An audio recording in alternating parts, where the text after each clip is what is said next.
Well, it may not be the climax that most at home wanted, but it certainly could be a final to savour. Having any of it. We certainly won't use it as an excuse. This is Ronaldo.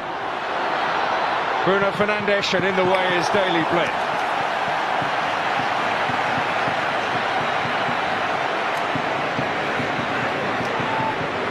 Yeah, nice play, moving the ball across the pitch. Up against De Ligt here. Whenever De Ligt makes a challenge, he tends to get it right. He thought that'd bounce back off his man, but it didn't. Danilo on the charge. Here is Ronaldo. Van Dijk. And they couldn't resist that one when it bounced up in front of him.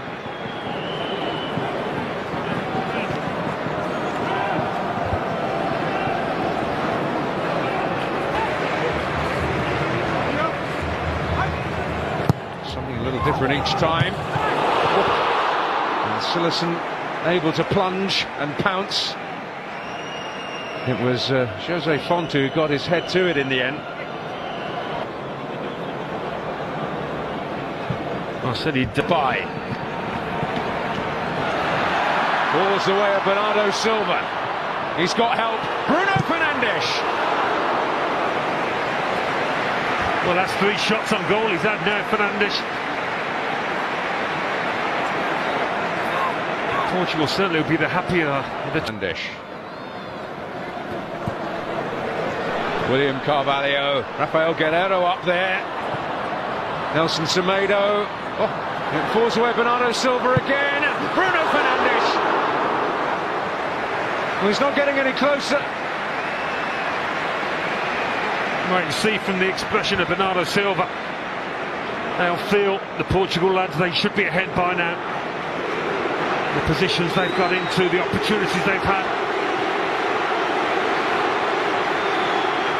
It's not like they've had a... Bruno Fernandes once more. Bernardo Silva. Oh, and it was a very important challenge by De Jong. Just did enough there. Ronaldo. Away from Denzel Dumfries. It's opened up.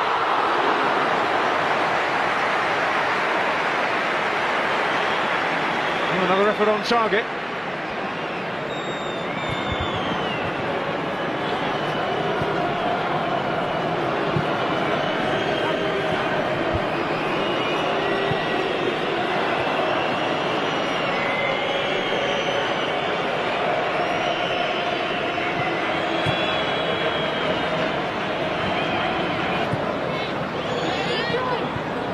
And on again, Nelson Semedo.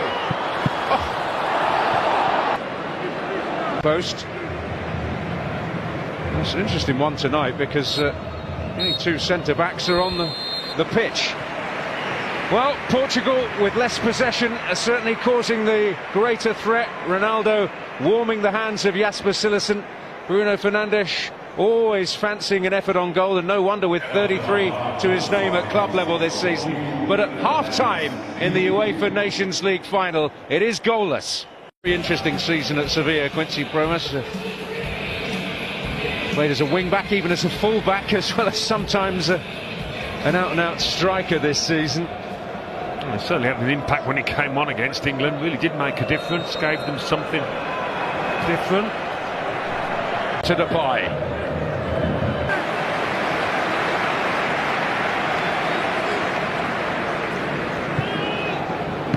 Well, immediately it's looking brighter. I think Portugal. Germany also in that group.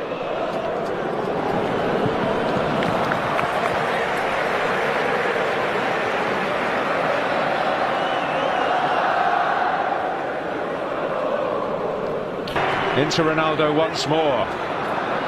It'll fall the way of Depay. Ronaldo is onside. The flag has stayed down. But Rui Patricio produces when he needed to. Yeah, the flag's gone up now. He always waits these days, the linesman, for the move to play out. It's a really frustrating move, I think, because you never quite know. He probably knew, Wijnaldum, but he's just got to go ahead with it. And Guedes. Van Dijk reading the situation again. He did ever so well, Ronaldo, to keep that move going. Oh, have they sprung the trap here? Bernardo Silva. Oh, an urgent action from De Ligt. You don't often see that happen. There's a big gap down that right-hand channel. He knew he was onside. Oh, and Van Dijk won the battle in there, and it was important he did. Guerrero. Guedes. Well, very, very significant challenge there from Steven Bergwijn, and a fair one. Yeah, he made some ground of effort to get fairly close to it. Well, it's the Portugal. Much coveted Ajax talent. Oh, great work by Guedes. Bernardo Silva. Guedes! Breakthrough!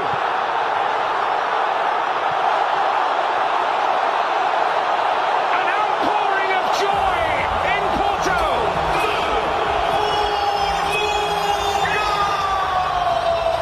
Portugal strike first in the Nations League final. And what a strike it was as well from Guedes. Beautifully struck. Right in the corner it appeared to be. The little nutmeg here that opens up the gap.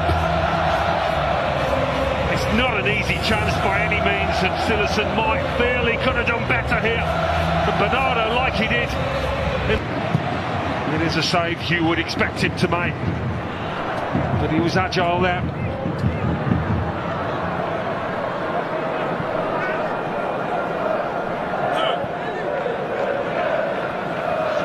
Unselfish balls to teammates. Promise will get there. Daley Blind. In comes Denzel Dumfries, and Rafael Guerrero made it his. Free kick awarded in his favour, but a brave and vital piece of defending. Yeah. Wijnaldum.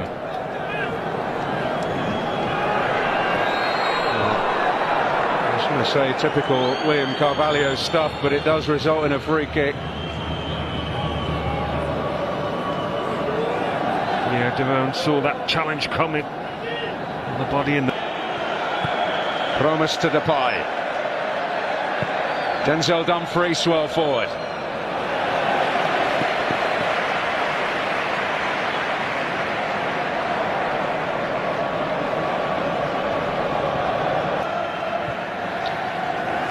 Rafa Silva being ushered forward by Fernando. The blame, Bernardo Silva trying to make his way through. He's a hard man to stop, Bernardo Silva. Hey. Blind, Promise. Oh, and Daron coming onto it.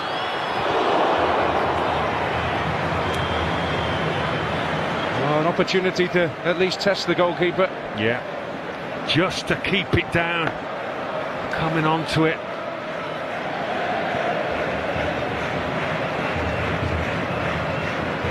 Equalised before they could enact that plan, and then decided they didn't need to. Oh, brilliant effort from Bruno Fernandes, but straightforward in the end for Cillessen. Got a good shot on him, hasn't he? He's had about 4 or 5 out there tonight. Very unfamiliar role, and he's matched him, and up he goes back. He's here, the referee, and up there centrally on the edge of the box. Oh, and a chance on here for Nelson Semedo. Well, it's the right back this time. He's slowly moving back towards his feet. Ball in from Promise.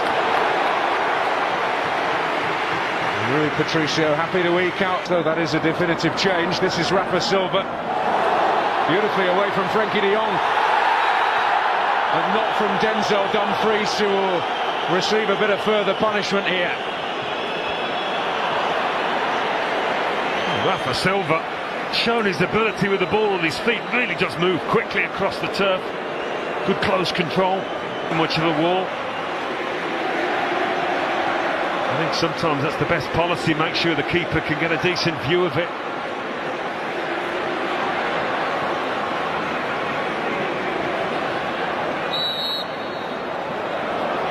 Here it goes. For De Blind. And that's Rui Patricio's and one of the biggest cheers of the night.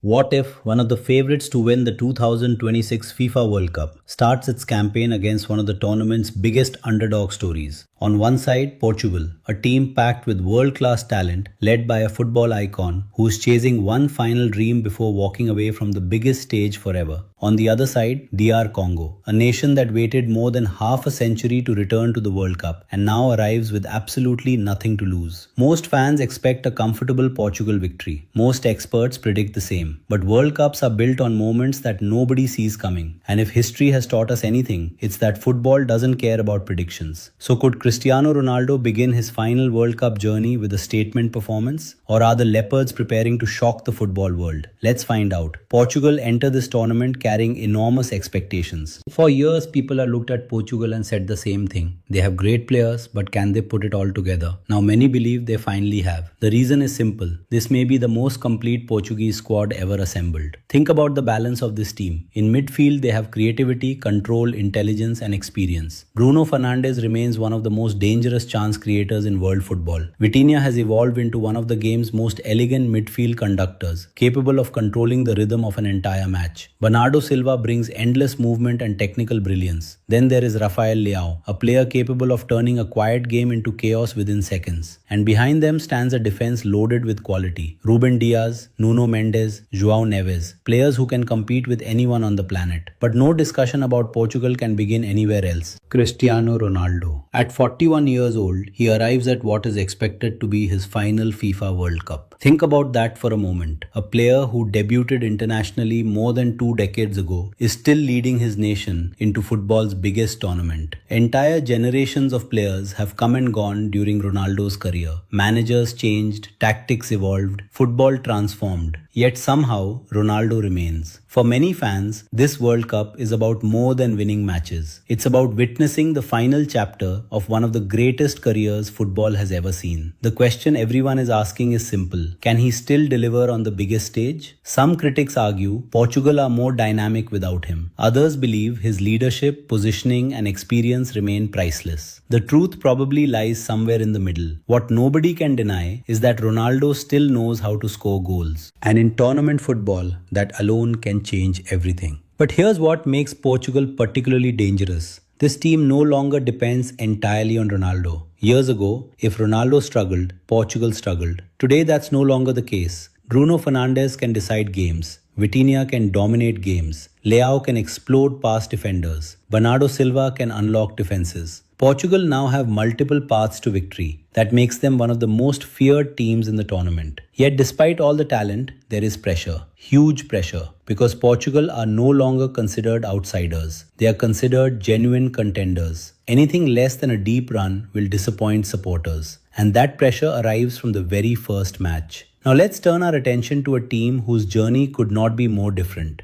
DR Congo. For younger football fans, their World Cup story feels almost unbelievable. Their previous appearance came all the way back in 1974. Think about how much football has changed since then. Entire footballing eras have passed, legends have risen and retired, World Cups have come and gone, and through all of it, DR Congo waited, year after year, qualification campaign after qualification campaign, near misses, disappointments, heartbreak. Then finally, they broke through. And they didn't do it the easy way. Their qualification journey was one of the most dramatic stories in African football. They battled through powerful opponents, they survived pressure-packed matches, and somehow they emerged with a World Cup ticket in hand. For the players, this isn't just another tournament. This is history. These players have already become national heroes before kicking a single ball at the World Cup. But what makes DR Congo truly dangerous isn't emotion, it's talent. Many casual fans underestimate this squad. because it lacks global superstars. That would be a mistake. This team is filled with players competing in top European leagues. They are athletic, disciplined, aggressive in transition, and extremely difficult to break down. Leading the defense is Chancel Mbemba, one of Africa's most reliable defenders over the past decade. His experience could prove invaluable against Portugal's attack. Then there's Yoane Wissa, the pace, the movement, the ability to attack space. If DR Congo get opportunities on the counter-attack, Wissa will likely be at the center of them. Aaron Wan-Bissaka adds defensive quality and recovery speed. And throughout the squad, there is a belief that few teams possess. Because unlike Portugal, DR Congo enter this match with zero pressure. Nobody expects them to win. And sometimes, that freedom can be incredibly dangerous. As kickoff approaches in Houston, the tactical battle becomes fascinating. Portugal will almost certainly dominate possession. They look to control territory, control tempo, control the game. DR Congo will likely welcome that because their biggest opportunities may come when Portugal push too many players forward. One mistake, one counter-attack, one moment of hesitation. That's often all it takes in World Cup football.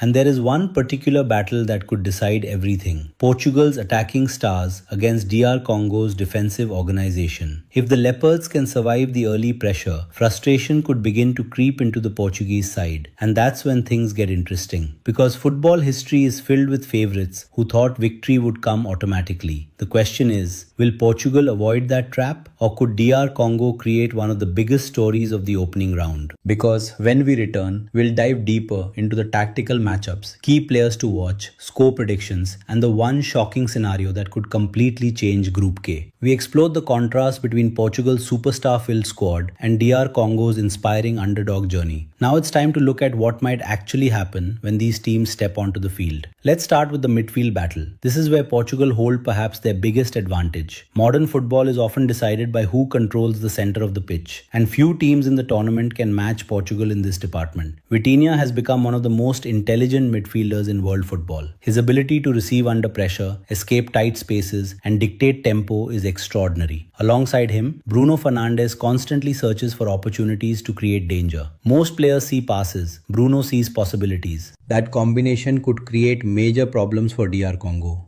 The challenge for the African side will be preventing Portugal from establishing rhythm. If Portugal settle into possession comfortably, they become extremely difficult to stop. Expect DR Congo to stay compact. Expect them to close passing lanes. Expect them to make Portugal work for every chance. And that's where patience becomes crucial. One thing tournament football repeatedly teaches us is that early goals change everything. If Portugal score within the opening 20 minutes, the game could open dramatically. DR Congo would be forced to take more risks. Spaces would appear. Portugal's attacking talent could take advantage. But if the score remains level deep into the first half, pressure begins to grow, doubt begins to appear, and suddenly the underdog starts believing. That psychological battle may be just as important as any tactical battle. Now let's talk about Cristiano Ronaldo. Because regardless of age, regardless of form, regardless of debate, all eyes will be on him. Every touch, every shot, every movement will be analyzed. This tournament carries special significance. Football fans know they are watching the final World Cup appearance of an icon. Players often rise to extraordinary levels during moments like these, and Ronaldo has built his entire career on proving doubters wrong. A goal in this match would not simply help Portugal win. It would become another chapter in one of football's greatest stories. Yet there is another player who could quietly become Portugal's most important performer, Vitinha. Many casual fans focus on Ronaldo. Many focus on Bruno Fernandes. But Vitinha might be the engine that powers everything. If he controls the midfield, Portugal control the match. It's that simple. For DR Congo, the key man may be Yoane Wissa. Against stronger opponents, chances often arrive in limited numbers. When they come, they must be taken. Vissa's pace and directness offer the most realistic route toward an upset. If Portugal's defensive line pushes high, he could find the space needed to create something special. Another fascinating factor is emotion. Portugal are expected to win. DR Congo are expected to compete. Those expectations create completely different mental environments. Portugal carry pressure. DR Congo carry freedom. And throughout World Cup history, freedom has produced some remarkable surprises. Remember, the World Cup is not simply a competition of talent. It's a competition of belief. Some of the greatest shocks ever witnessed happened because one team believed while the other assumed. That is why Portugal cannot afford complacency, not even for a moment. Now let's make a prediction. On paper, Portugal possess superior quality in almost every area. They have more experience at the highest level,